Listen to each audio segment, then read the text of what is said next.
गायक दुर्गेश थापा पछिल्लो समयमा उनका गीत र महोत्सवका कारण निरन्तर चर्चामा छन्। उनका एक शुभचिन्तकले उनको तस्बिरको ट्याटु खोपेपछि दुर्गेश भन्छन्, म सधैँ भन्ने गर्छु, म मेरा दर्शकमा भगवान देख्छु। हजुरकै मायाले म यो ठाउँसम्म आइपुगेको हुँ, तर आज म स्तब्ध छु किनकि मेरो एउटा फ्यानले आफ्नो छातीमा मेरो तस्बिरको ट्याटु खोपेर जीवनभरिको लागि मसँगको सम्बन्धलाई अमर बनाउनु भएको छ। ट्याटु हेर्दा आकर्षक लाग्न सक्छ, तर त्यसको पीडा त्यो त खोप्ने मुटुले मात्रै जान्दछ। उहाँले त्यो पीडा हाँसेर सहनुभयो अनि मेरो तस्बिरलाई आफ्नै अङ्कमा अङ्कित गर्नुभयो। यो माया शब्दले बयान गर्न सकिन।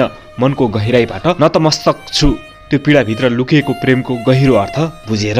धन्यवाद हजुरलाई त्यो मायाको लागि, त्यो समर्पणको लागि। म दुर्गेश हजुरहरूको माया बिना केही होइन र सङ्गीत मार्फत सधैँ हजुरहरूको हृदयमा रहिरहनेछु।